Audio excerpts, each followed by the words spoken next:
J'ai retenu que vous avez dit qu'on n'avait rien vu sur le début de l'ère financière et que, d'après vous, ça démarre en 73.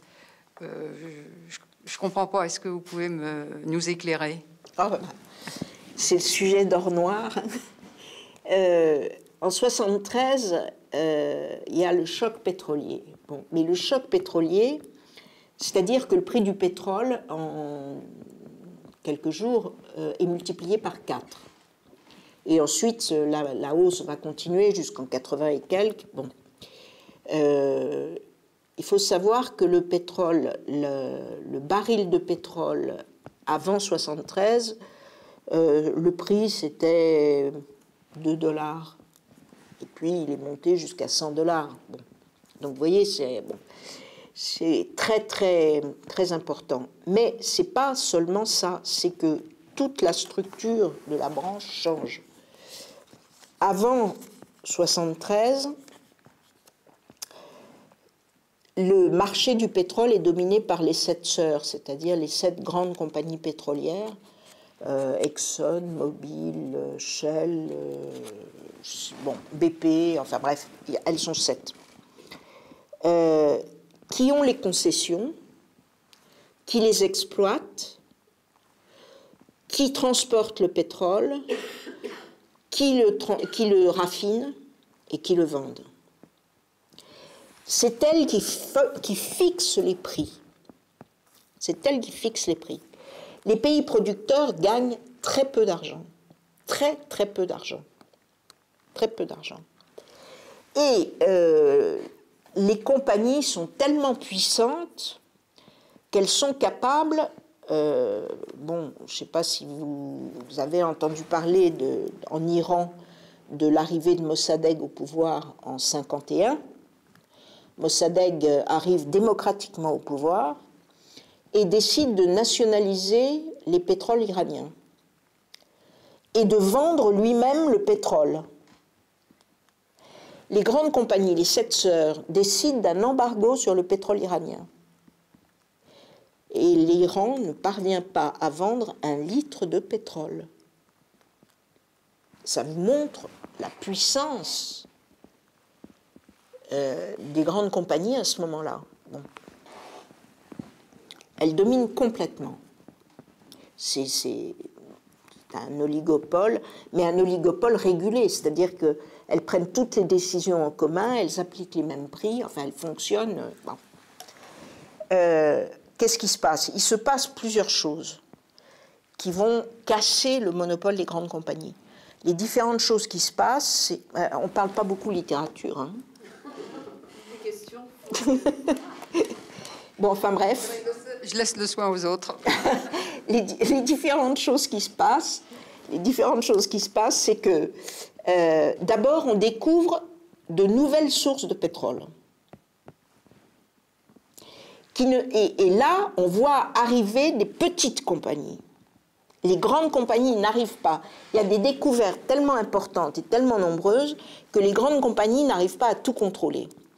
Il y a par exemple la Libye, mais il y a aussi l'Algérie.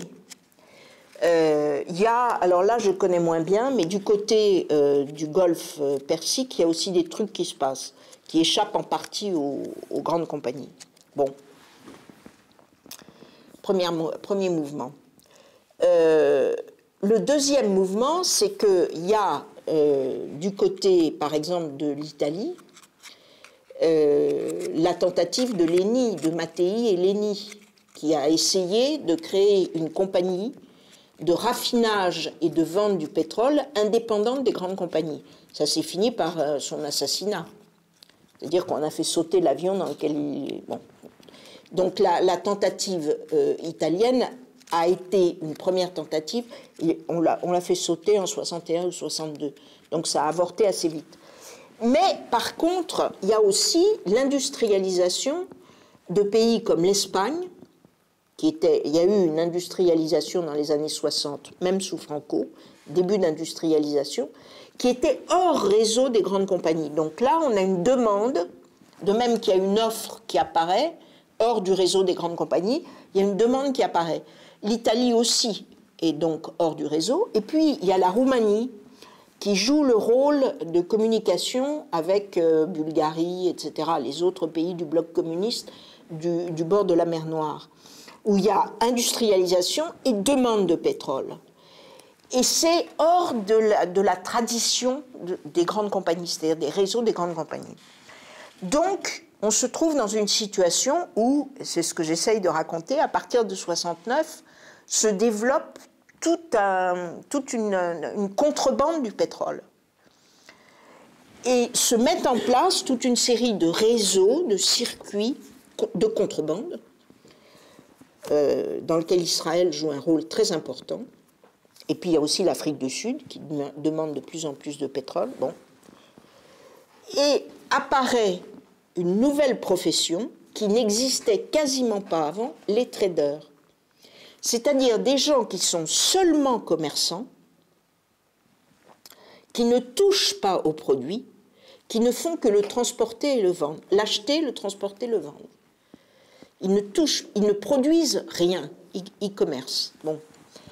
Avant, il y avait des traders, mais c'était des traders des grandes compagnies, c'était très très peu de choses, parce que si vous voulez, le pétrole, c'est un produit compliqué, et les raffineries raffinent une spécialité de pétrole. Elles ne peuvent pas raffiner n'importe quoi. Donc il arrivait à l'intérieur du marché des grandes compagnies qu'une compagnie manque de telle sorte de pétrole, et donc il y avait des traders qui s'occupaient de régler les équilibres à l'intérieur du marché des grandes compagnies. Ça portait sur 3%, 4% de la production totale et du raffinage total. Donc c'était vraiment ajustement. Là vont apparaître des traders qui vont créer un marché libre du pétrole. C'est-à-dire qu'il va y avoir une bourse du pétrole. Ce ne sont plus les grandes compagnies qui vont fixer les prix. C'est une espèce de bourse, évidemment, par informatique, mais ça va être une espèce de bourse du pétrole, enfin encore qu'il y ait des bourses matérielles, mais je ne sais plus très bien où elles sont. Elles sont aux États-Unis, mais je ne sais plus les villes. Bon, avec ces commerçants, et le prix du pétrole va se fixer sur ce marché libre. Aujourd'hui, le prix du pétrole est fixé sur le marché libre. Et le marché libre représente 40 ou 50% du pétrole total. Mais les grandes compagnies se sont alignées dessus. Donc, si vous voulez, c'est la structure même qui change. Et nous, notre génération, et c'est très important parce que c'est l'existence de ces traders, c'est l'existence de cette contrebande et de ces traders qui ont permis aux pays producteurs de dire bah, nous, on va le vendre, notre pétrole. Et là, les grandes compagnies, elles ne pouvaient plus boycotter. Quand l'Iran du Shah a décidé en 1973 de vendre lui-même son pétrole, les grandes compagnies ont dit on va boycotter. Et elles n'ont rien réussi à boycotter du tout. Parce que les circuits commerciaux préexistaient, étaient tout prêts à fonctionner. Bon. Voilà, et alors nous, notre génération, on l'a compris, si vous voulez, en termes de les pays producteurs vont toucher une juste rémunération, et on l'a réinterprété, si vous voulez, en termes de lutte de libération nationale. Alors, ce que je mets aussi dans le roman, c'est qu'à l'époque, on avait une appréciation très positive de Nasser qui venait de mourir, de Saddam Hussein, de Kadhafi et Hafez al-Assad, qui était laïque à l'époque, franchement laïque. Je ne sais pas si vous avez vu, c'est passé beaucoup sur Internet, mais l'extraordinaire réunion d'une assemblée législative, enfin de la Chambre des députés égyptiens, où quelqu'un pose la question du voile. Vous n'avez pas vu ça? Ça a beaucoup circulé sur Internet. Et l'Assemblée éclate de rire. Éclate de rire. Qu'est-ce que c'est que cette salade? et les manifestations de l'époque, au moment où il y a eu la nationalisation du canal de Suez. Alors c'est le Caire, hein, mais dans le Caire, les femmes sont en jupette. Hein.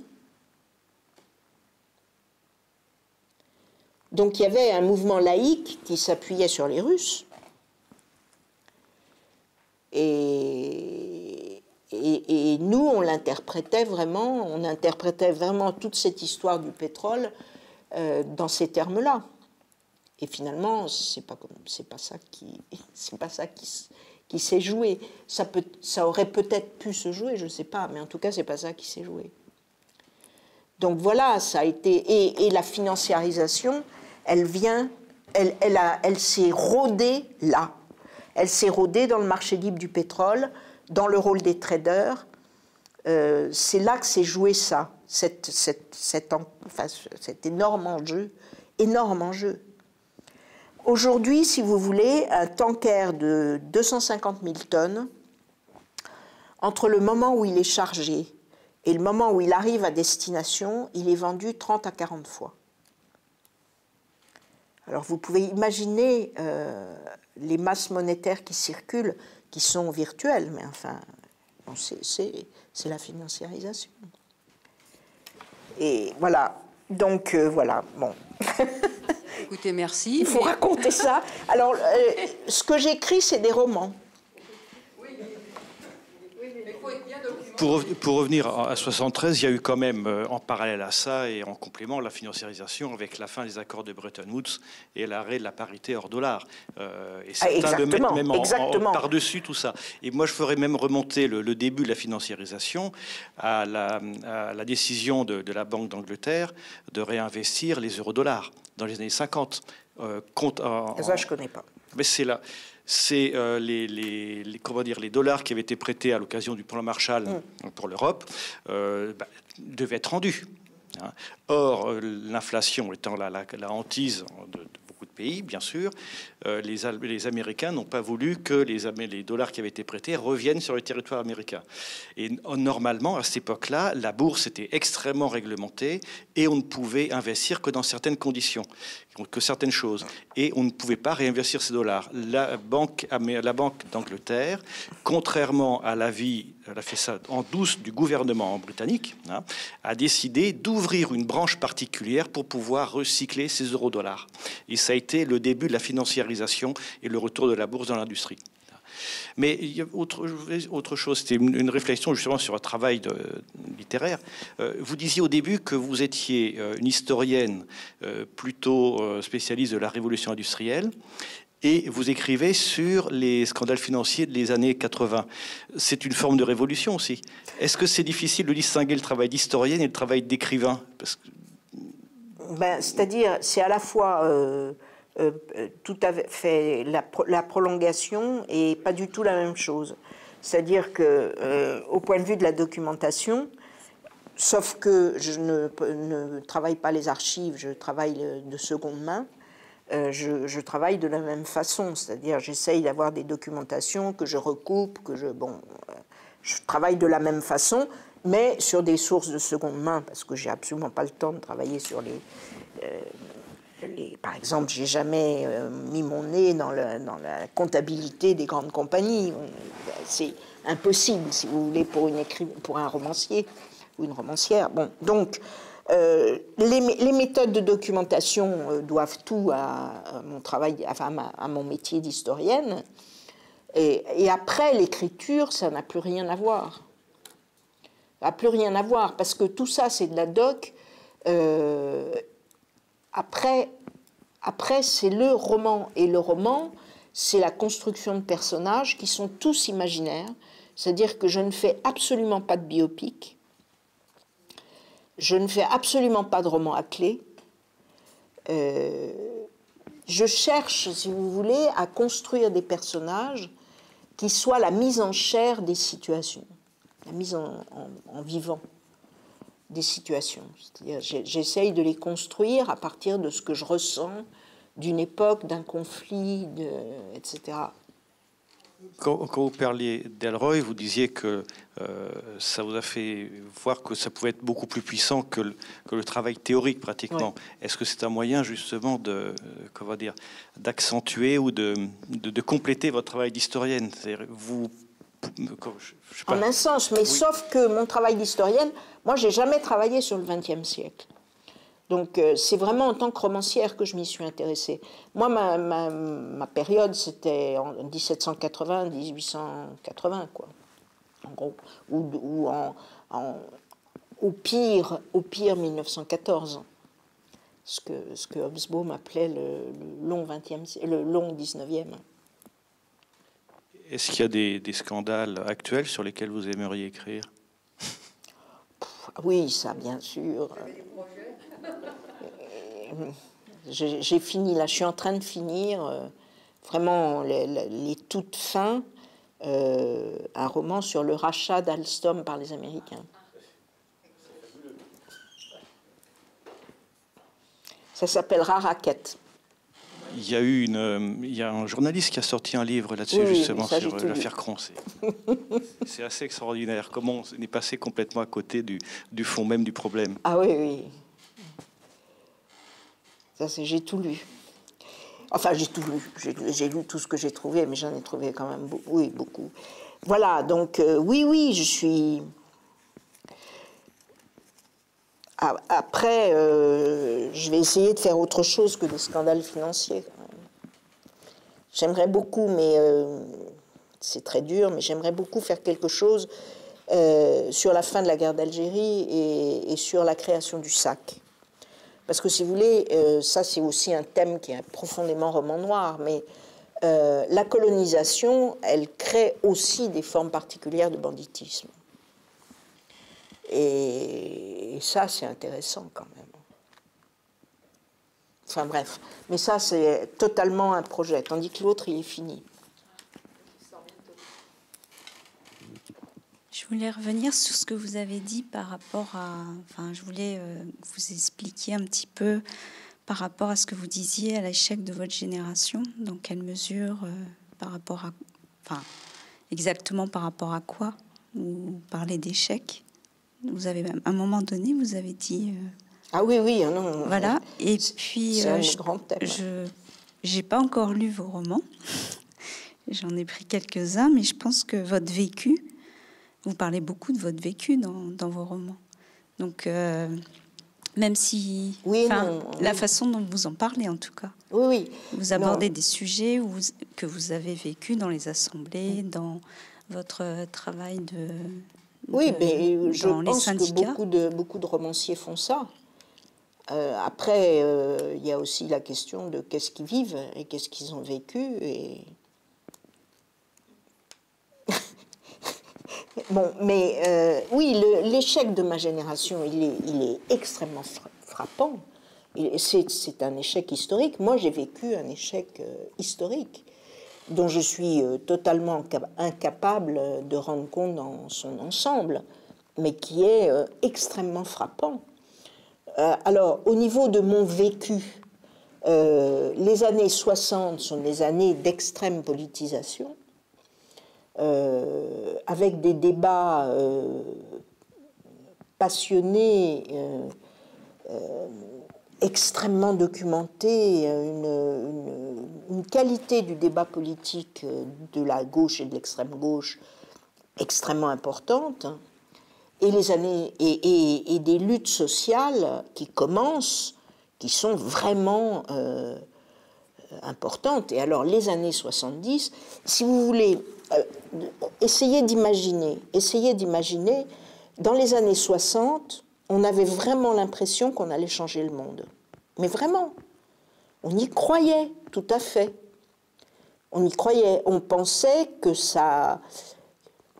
Voilà, qu'on était en train de poser des pierres pour changer le monde. Il y avait ce mouvement du tiers-monde, de libération nationale, qui était extrêmement important. Extrêmement important.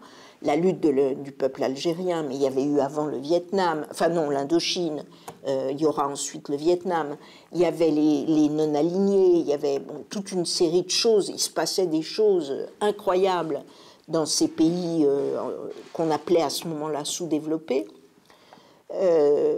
dont on pensait que c'était des mouvements de fond reposant sur des luttes sociales qu'on avait probablement complètement fantasmées, mais en tout cas on y croyait, ça c'est clair. Et je ne suis pas sûre qu'elles étaient totalement fantasmées. En plus, toutes ces luttes étaient d'ailleurs appuyées sur la présence de l'Union soviétique. Le poids du monde communiste jouait très très fort. Et en même temps, ces années 60 étaient des années où on imaginait que ce monde-là allait pouvoir évoluer. Ça, c'est très important aussi. C'est une couleur tout à fait différente des années 50. Les années 60, on a cru qu'il y avait une force d'évolution, de changement à l'intérieur même du monde communiste. Bon. Arrive 68, qui a été un mouvement qui n'était pas seulement français, qui s'est passé en Italie, qui s'est passé en Allemagne, qui s'est passé aux États-Unis. Ça ressemblait un peu au mouvement de 1848 en Europe, hein, où il y a eu toutes ces révolutions qui se répandaient comme ça. Bon. Et les années 70 ont été des années de lutte sociale intense, où on avait l'impression, si vous voulez, dans les usines, les revendications étaient extrêmement diversifiées. Il y avait une réflexion, une créativité considérable. Il y avait toute une réflexion sur la hiérarchie, sur le pouvoir, sur l'organisation du travail, sur les conditions de travail. C'était foisonnant. Il y avait des expériences dont vous avez peut-être sans doute entendu parler, comme l'IP par exemple, mais des LIP, il y en avait des dizaines. Bon, donc on pensait vraiment qu'on allait, sous une forme ou sous une autre, trouver des débouchés politiques. Et c'est pour ça, si vous voulez, que moi j'ai eu l'impression, avec l'arrivée de Mitterrand au pouvoir, que c'était fini. Parce que l'histoire Mitterrand est une histoire vieille. Enfin, il n'y a rien, il n'y avait aucun rapport avec les luttes des années 60 et des années 70. Aucun. Et puis, le monde communiste n'a pas évolué du tout. Il est mort sur place. Je veux dire, c'est incroyable. C'est incroyable. J'ai vu... Alors, j'ai jamais été au Parti communiste. Je me considérais, si vous voulez, comme appartenant au mouvement marxiste, communiste, etc. Mais je n'ai jamais été au Parti communiste. Mais les voir dépérir sur place, c'est ahurissant. Sans être capable de bouger, sans être capable de regarder, de s'ouvrir, de changer, de s'adapter. Et le poids, si vous voulez, du communisme dans la société française dans les années 60 était considérable. Considérable. Il y avait beaucoup des gens que j'ai connus, moi ce n'était pas mon cas, mais beaucoup des gens que j'ai connus avaient acquis l'ouverture vers la culture, la compréhension du monde à travers les organisations communistes dans les banlieues. C'était des mouvements de formation populaire, mais énormes. Il n'y a plus rien aujourd'hui, sauf les mosquées. Les églises, pas tellement. Donc, si vous voulez, l'échec, il est absolument retentissant, patent. On n'a pas été capable de faire bouger ce mouvement communiste. On n'a pas été capable de mener à terme des changements de société chez nous. Est-ce que c'est la période dont vous parlez, c'était une période de plein emploi? C'est une période de plein emploi. Dans les années 70, ça a commencé à y avoir du chômage. Et c'est pas lié à la crise, tout ça? Non, la 70, il n'y avait pas de chômage. Ben oui, mais justement, c'était la période de plein emploi. Et l'arrivée de Mitterrand au pouvoir, c'est une période où il commence à y avoir pas mal de chômage. Et vous croyez que c'est une la fatalité, crise, le chômage, je ne sais pas. Les années 80 sont des années de croissance. Oui, mais c'est quand même le début du chômage. Écoutez, je ne crois pas que ce soit ça qui soit la cause de l'effondrement. Franchement, je ne crois pas. Je crois que c'est un échec. C'est un échec, c'est-à-dire qu'on s'est trompé. On n'a pas fait ce qu'il fallait faire au moment où il fallait le faire. Je voudrais poser des questions. Est-ce que après la chute des murs de Berlin, il est plus facile de spéculer ou c'était avant plus facile? De s'écrouler? Spéculer avec le pétrole, voilà. Ah! Après le mur de Berlin, ça? Après la chute des murs de Berlin. Je ne sais pas. Je ne sais pas comment répondre. Je pense que, comme vous avez dit tout à l'heure, on a gardé un certain espoir avec la naissance des pays non alliés, etc. Bon, après 80, quand Mitterrand est venu au pouvoir ici, il y avait mort de Tito, il y avait mort de beaucoup de dirigeants des pays non alignés, mais sur d'autres côtés, il y avait Thatcher, il y avait Reagan. Oui. Et cette libéralisation du monde, avec nationalisme, il a détruit complètement tous les rêves. Oui, bien sûr. Voilà. Je pense, est-ce que vous pensez que grâce à ça, la spéculation de toutes sortes de manipulations politiques et économiques, il est plus fort ou c'était avant plus facile? Le tournant clair, c'est effectivement 80 pour Thatcher, Reagan et Mitterrand. Le tournant, c'est 80. Mais ce que je disais, si vous voulez, c'est que... Alors bon, il faut chercher les racines. Quand ça devient clairement dominant, c'est que ça monte depuis un moment. Donc ça monte depuis un moment, ça devient un fait dominant et organisant la société à partir des années 80. J'ai mon exemple, par exemple, je suis d'origine yougoslave et je sais que les fausses communistes, comme vous avez dit tout à l'heure, ils sont tous après créés partis nationalistes qui ont provoqué la guerre finalement. Oui. C'était pas seul exemple dans le monde. Hein. Ah non, non, absolument. Ça, c'est un virage, c'est une défaite. Voilà. Et on va mettre très longtemps à s'en remettre. Parce que il n'y a plus aucun élément de reconstruction transmis. Il faudra tout refaire. À vous de tout réinventer. Il n'y a pas de transmission. Il y a quand même des utopies. Oui, il y a des utopies. Mais justement, c'est ça la très grande différence. C'est que dans les années 60 et 70, ce n'était pas des utopies. Voilà. On croyait vraiment qu'on allait y arriver. Mais utopies sont nées déjà fin du 19e siècle. Même début du 19e. Même début du 19e. Le mouvement des villes utopiques dans les années 20-30.